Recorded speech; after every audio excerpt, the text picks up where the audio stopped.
Enzo Recto, kalaban ang katiwalian at kasinungalingan, kakampi sa katotohanan at kabutihan. Information. At ang mga kaharap namin dito, mga pugante, mga meron ng warrant of arrest sa ibang bansa, at malaki yung pera na pumapasok.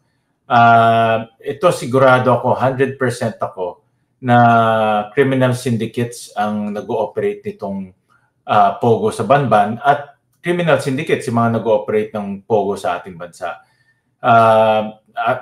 Pumasok rin yan sa isip ko, no? Itong mga ganitong pagkadelikado. Pero so far, wala naman kami nakukuhang death threats at so far naman, maganda naman yung feeling na, at least maganda yung feeling ko, no? Dito sa mga nangyayari. Pala sa sa analysis nyo ba? 'Di ba ang dami naman kasing Pogo hubs or areas or operations sa buong Pilipinas, no? Sa tansya nyo po, ilan diyan yung talagang mga illegal at ilan lang diyan yung legit? Apparently meron na nabawasan to, no? From 200 to less than 50, mga 47 yata, no, yung pagbawas nila. Pero even out of that 47, marami pa rin yung mga illegal at marami pa rin ang nagpapatakbo mga sindikato. At napakahirap kasi, Christian, sabihin sinong legal o hindi dahil ang nangyayari, bibigyan mo ng lisensya pero sinasubcontract nila ito sa mga ibang gusto mag-operate dito sa ating bansa. Dito sa bagong regulation ng PAGCOR, wala nang subcontracting. Pero hindi naman nila na-check kung wala na talagang subcontracting. Ang nakita kong trend dito sa mga Pogo, ginagamit nila yung lisensya para umakit ng mga magtatrabaho dito sa atin. At dahil pinapakita nila yung lisensya, sasabihin nila ito, legal to. Tapos magpo-post sila sa Facebook, job opening, gaming company in Philippines. So pupunta yung mga Vietnamese, pupunta yung mga Chinese. Marami Chinese kasi ang kliyente sa China. At kinukulong nila dito. Itong sa Banban, nung binuksan yung safe, ang daming passport na nakuha. Yan yung modus nila. Pag nandito na yung tao, kinukuha yung passport para hindi makatakas.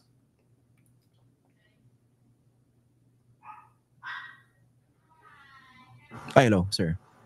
Hello, yeah. Nadinig niya. Hindi yata na. In the first place, can you hear me now? Yes, I can hear you now. Ayun nga. Can you explain para sa mga hindi familiar sa operations na yan, bakit usong-uso yung dyan, yung human trafficking? Bakit kinukulong o dinedetain yung mga ganyang nationals? Yung pag-a-analyze ako dito, dahil kagaya itong case natin sa Banban, legitimate Pogo siya, Mungsheng at Zunyuan, pero ang malaking operation niya, no, yung majority ng mga taong nagtatrabaho sa kanya, mga scamming ang ginagawa. For example, yung love scam, crypto scam, ano-anong binibenta. Yung iba na umaakit ng mga lalaki para magpadala ng pera. At kasi kung local yan, magsusumbong yan sa mga pulis.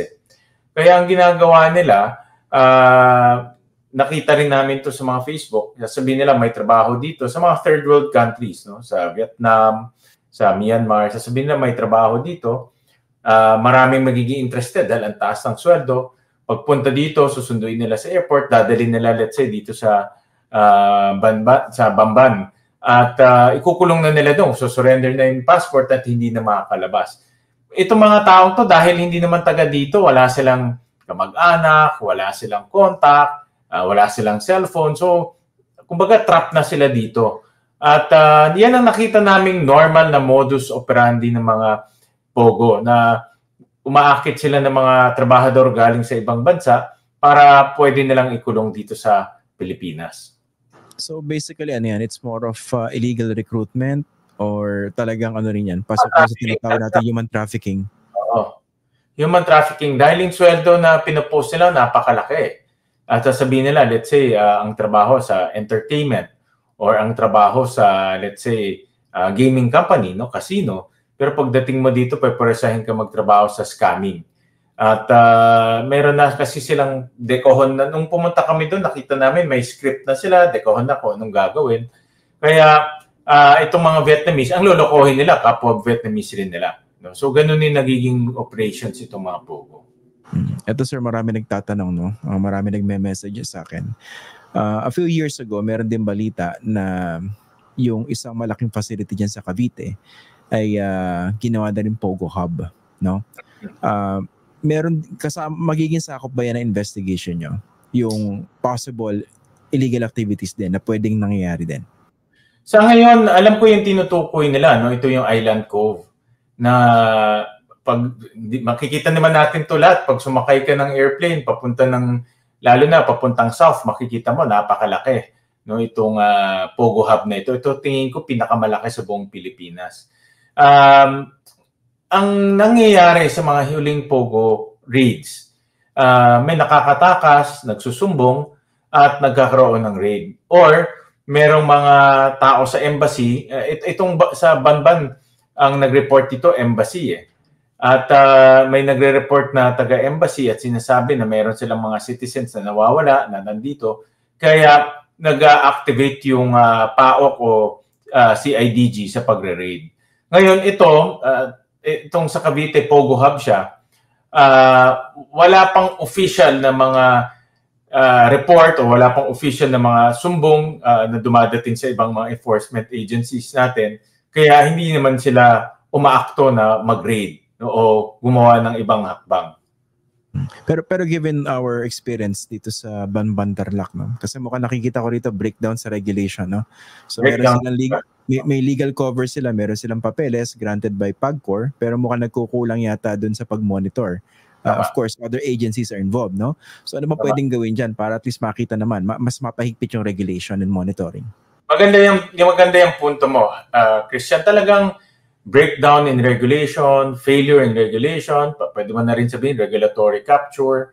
Dahil nga, kung nasundan mo yung first hearing, tinanong namin yung PAGCOR kung bakit pangalawa ito na na-raid. Ang sabi nila, high risk na itong Zone U1, pero inalaw pa rin namin na mag-operate. At ako nakikita ko dyan dahil yan yung conflict of interest ng PAGCOR. Sa kabilang banda, nagre-regulate sila, nag-higpit, sa kabilang banda kumikita sila.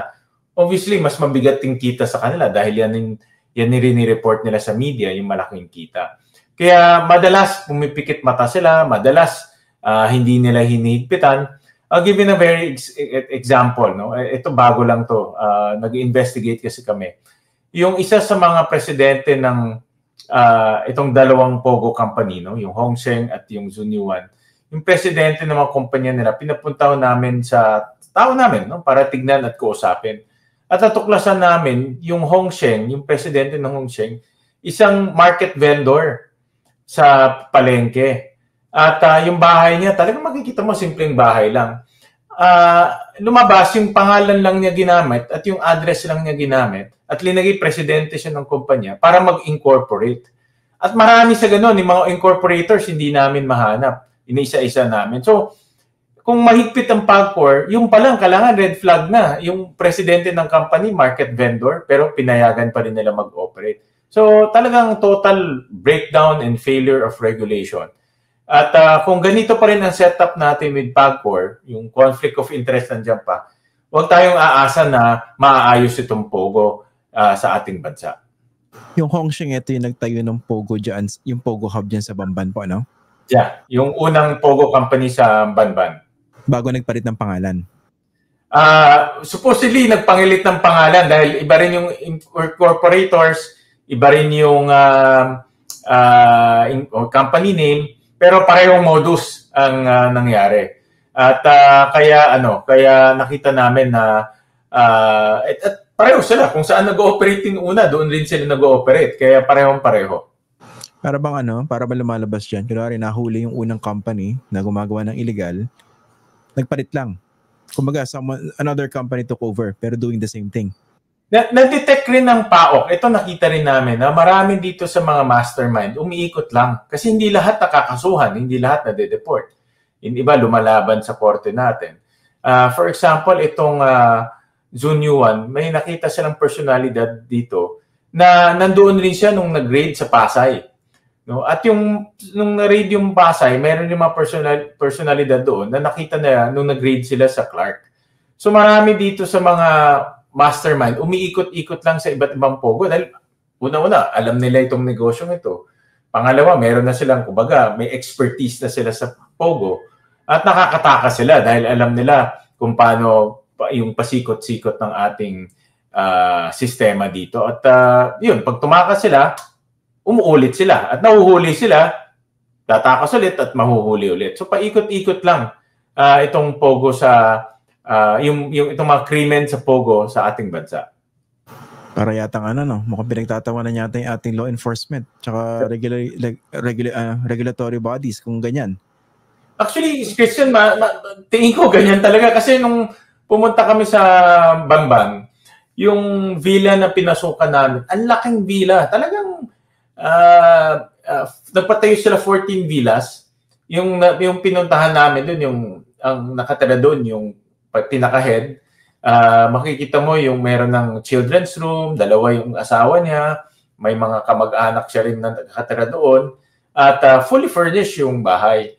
Kaya yung isip ko, parang balak na yun ito, tumira dito sa atin eh. Kumbaga, gusto niya na permanenteng manirahan dito sa atin. So, ang iniisip ko, siguro kabisado niya na rin kung paano yung takbo sa atin at kabisado niya na rin paano yung paikot-ikot. Ito pala, kung legit yung Pogo, ano ba yung games na pinag-uusapan dyan? Yung Philippine offshore games na yan? Ano ba larong pinag-uusapan dyan? Marami eh. Christian, marami siyang games. No? So basically, yung basic nito ay meron siyang mga online games, merong video streaming, merong purely online, at yung parokyano niya, yung mga customer niya, galing ng China. Kaya marami sa mga nahuhuli o marami sa nabibiktima na agents, mga Chinese kasi marunong mag-Chinese. At ang kanyang sistema is yun, mag-ooperate ng online gaming dito, may video streaming yung iba, at kukuha sila ng mga taya galing ng China. Yun yung front. Pero ngayon, mas marami na rin yung illegal, yung nasa likod, yung mga scamming na nangyayari. Ang tingin ko mas malaki yung, feeling ko lang, wala akong data, mahirap kunin, pero ang feeling ko mas malaki yung kita nitong mga ito sa scamming eh. Kasi, bakit ka papasok ng scamming? At ang laki ng yung scamming operation nila, ang daming tao eh. So tingin ko malaki yung kita nila dito sa mga scamming na ito. And then, Senator, bakit mukhang paborito nila Pilipinas? Anong meron sa atin? Bakit dito sila nagtayo ng mga ganyan? Actually, isa na lang tayo sa buong mundo na mayroong Pogo eh. Maraming bansa dito sa Southeast Asia, sa ASEAN, binanda yung Pogo. With the exception of Myanmar, dahil alam naman natin Myanmar medyo magulo ngayon, So, but yung talagang as a policy na pinapayagan, tayo na lang ang natitira sa buong mundo. At paborito tayo kasi unang-una tingin ko, sa akin pag-aanalisa, madaling, alam nila yung sistema natin, yung judicial system, yung enforcement system. At pangalawa, may pera sila para manuhol at maglagay. Kung mahuhuli sila, alam nila na makakalusot sila maglagay. At ginagawa nila manuhol para may protection sila kung mahuli sila. At alam nila yung sistema natin eh. At alam nila na dahil sa laki ng perang umiikot, mabuti na mag-invest sa mga magbibigay ng protection sa kanila para kung nahuli sila, makakatakas sila. So yun yung unang-una maluwag yung ating yung ating bansa padaling sa ganyan at madaling suhulan basically. Yun ang reasons. Yan ang pag-aanalisa ko dahil doon sa information na nakuha namin sa mga enforcement agencies may mga picture na pinakita, may mga evidence na itong mga operator ng Pogo, may mga connection na rin sa taas. At when I say taas, enforcement agencies, hindi ko muna sasabihin ngayon because may executive session kami. But may mga information kami na marunong rin sila mag-PR. Linalabas nila. Actually, Christian, yung mga na-read na napuntahan namin, merong common denominator rin eh. May KTV. Merong KTV. At tinanong ko nga yung PAOK bakit may KTV at nakita rin nila na maraming dinadala doon ng mga enforcers, mga may connection, nagpi-PR rin sila para alam nila may protection sila. Hindi kaya, Senator, masyado rin kasing na-encourage itong mga POGO operators na to nung previous administration. Kasi bukas tayo, di ba? Especially sa China. Nag-umpisa, actually nabanggit ko nung huling interview natin na nakita ko kasi itong evolution ng POGO Nag-umpisa ito sa mga video streaming, tapos naging yung tinatawag nilang video streaming at yung mayroong actual dealer at mayroong nag-i-stream tapos doon tumataya. Tapos naging online, naging marami ng forms at ngayon naging POGO na. No? So, nakita ko ito even the time of President, I think, towards the later part ni President GMA. At nakita ko rin to sa time ni President Aquino. Pero nag-evolve na ito hanggang the time ni President Duterte at ngayon naging POGO. So, like technology, nag-evolve talaga siya. No? At pero naging malala siya at nakita ko yung lakas ng loob niya towards the end of President Duterte papunta sa administration ni President Marcos. Parang pinasukan na talaga ito ng mga sindikato. Pero in terms of yung technology at yung concept, matagal na itong nandito. Ilan administration rin ang nagdaan na nandito na sila. Pero nga, bakit sa tingin niyo mas na-embolden sila toward the tail end of the Duterte administration? Was there something with the policy? Ako, ang basa ko dito, natututo rin ito Marunong rin sila At sa tagal nila dito, nagkakaroon rin sila ng connection. Sa tagal rin nila dito, alam na nila yung judicial system natin. Nasasabi ko judicial dahil isa rin common denominator na nakita namin dito, yung mga nahuhuli, may mga abogado At itong mga abogado nila talagang alam kung paano silang palabasin at i-hold in deportation. Isa sa mga, pag nahuhuli sila, isa sa mga pinipigilan nila, ma-deport sila. Dahil pag na-deport sila sa China, death penalty ang pwede nilang abutan dahil very strict ang China pagdating sa illegal gambling. Pero dahil nalalabanan ng kanilang mga abogado, naiiwan sila dito. At pag naiiwan sila, nakabail sila, balik ulit sila sa dating nilang ginagawa. Okay. Puntahan natin, Senator, itong komento coming from a civic leader, si Teresita Angsi. Binanggit niya na witch hunt and nagkakaroon ng personal attack yung ongoing investigation nyo dito kay Aris Guo at saka doon sa Bamban, POGO Hub. Tapos, ayun nga, nagiging sideshow daw, nagmumukhang sarsuela. Ano pong sagot niyo doon? Christian, unfair naman na sinabi niya na nagiging sideshow, nagiging sarsuela. Sinabi niya rin na kulang sa research. In fact, unfair yun dahil katakot-takot na research ang ginagawa namin. Kahit na limitado yung information na ibinibigay, pero yung pag-a-analyze, yung pag-correlate, yung minsan pumupunta pa kami sa mga lugar nila talaga, kumukuha ng pictures at nakikipag-interview sa mga taga doon. Maraming tao gumagalaw. Tao ko, tao ni Senator Hontiveros, ang tao ng committee, para lang mabuo yung larawan, yung picture nitong modus na ito. Kaya nasaktan ako at masasabi ko na unfair yung kanyang statement. Dahil inumpisahan namin to sa POGO, pero nung nakita namin na marami palang sangay ito, no, especially money laundering, in-expand ng committee yung investigation to include the other personalities. Dahil kung titignan mo lang yung POGO at hindi mo titignan yung personalidad, hindi mo makukuha kung paano nangyari ito For example, paano nakapasok to sa Banban?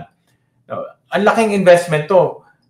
Christian, 6.1 billion pesos. Bakit pinili itong sindikato na ito, Banban? Bakit hindi niya pinili Makati o hindi niya pinili Quezon City na mas maraming tao doon o mas maraming negosyo doon? O bakit hindi niya pinili Tarlac City, no, na mas highly urbanized? So, may dahilan kung bakit pinili yung Banban.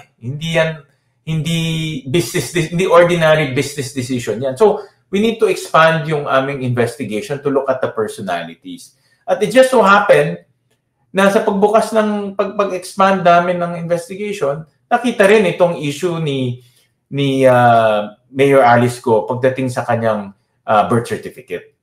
Yung money laundering, dapat tignan. Ito, bagong aspeto to na nakikita ko Hindi ko nakita to sa ibang mga raid. Pero nakita ko ito dito sa Banban, itong money laundering.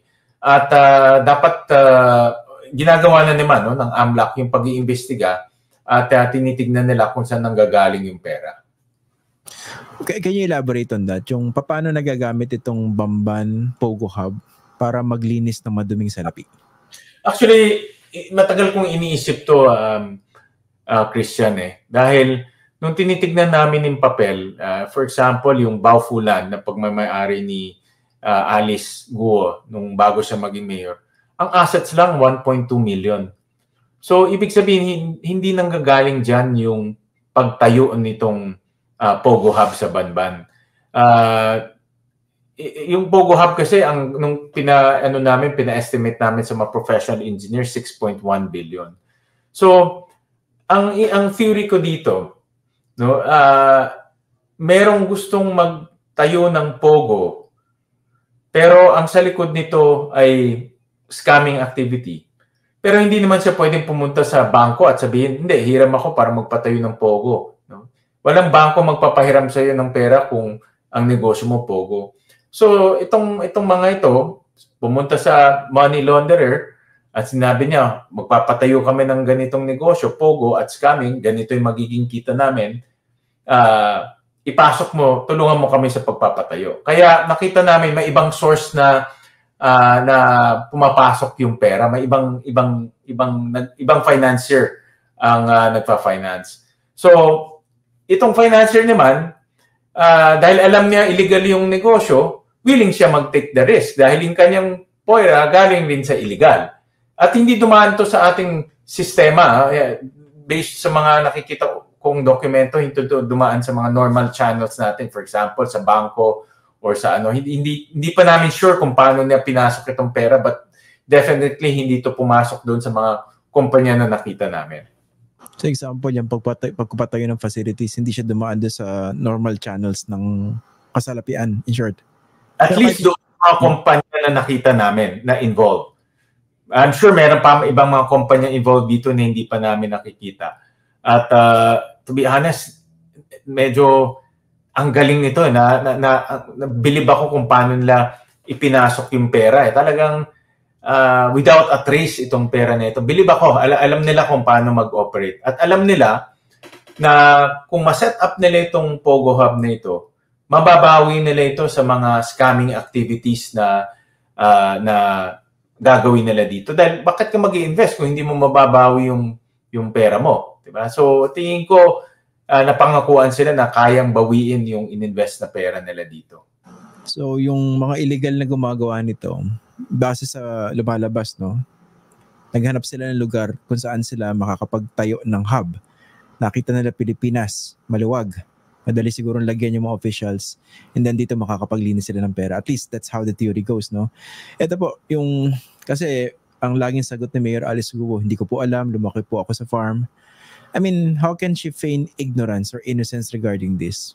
Can you explain yung connection niya dito sa Baofu, yung connection niya rin sa kumpanya, tsaka dun sa lupa na pinagtayuan nitong Pogo Hub? Actually, yan ang kanyang press statement. Pero if you look at the documents, unang-una, siya ang presidente ng Baofulan.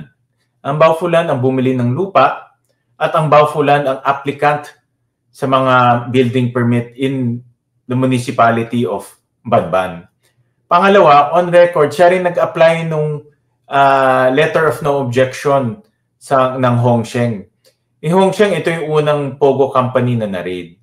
At nakita rin namin na across, lumabas to sa hearing, ito, linabas to ni Senator Risa, na yung family business ni Alice Go, yung QJJ companies, yung accountant doon or yung contact person doon na isang taong pangalan ay Nancy Gamo. Present rin sa Hongsheng, present rin sa Zunyuan. So, makikita mo yung connection. Family business sila, andito si Nancy Gamo. Doon sa Zunyuan, Hongsheng, andito rin si Nancy Gamo. Present siya from the Guo family business to the Pogo company. Siya yung common denominator doon. I'm sure it was an oversight on their part. Tingin nila siguro hindi sila mahuhuli. But that person puts them together. No? At that person ties the illegal activities to the Guo family businesses. Papatawag niyo po ba yan? Kailangan ipatawag yun. Ako papatawag ko yun dahil ito yung link eh. Kumbaga, ito yung link sa mga illegal activities and also sa Guo family. At sasabihin ko Guo family because yung si Nancy Gamo is the contact person for the Guo businesses eh. Kaya again, we need to expand yung sino yung mga shareholders ng Guo family business. Kaya hindi namin pinapersonal yung mga personalidad doon. Sila yung nakasulat doon sa dokumento na kailangan namin i-expand yung investigation.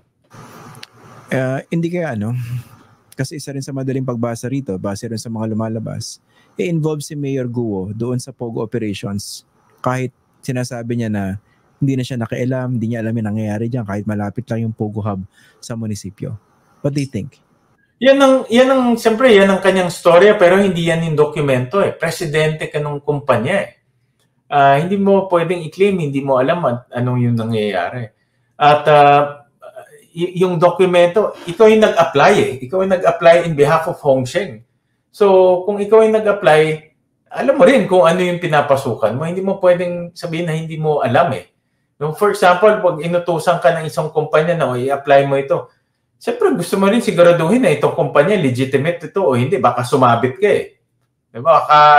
Yan ang dapat ingatan ng ating mga kababayan, mga kasamahan natin, lalo mga professionals, na hindi porket babayaran ka, wala kang liability. Baka sumabit ka dahil pag yung mga tinutulungan mo involved sa drugs or pogo or anuman illegal activities.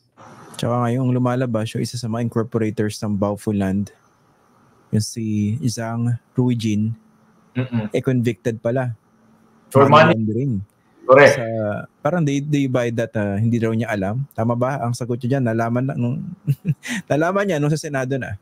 Or ginugol niya, I don't know exactly. Pero she was feigning ignorance yan or she was denying knowledge. Christian, ang Baofuland may 5 incorporators. Siya, mayroong isang tao na ang apelido ay Carion.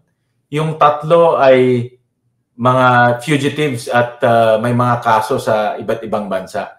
3 out of the 4 partners niya may kaso. Diba? Parang sobrang naman. Pero mo, 3 partner mo, puro may kaso.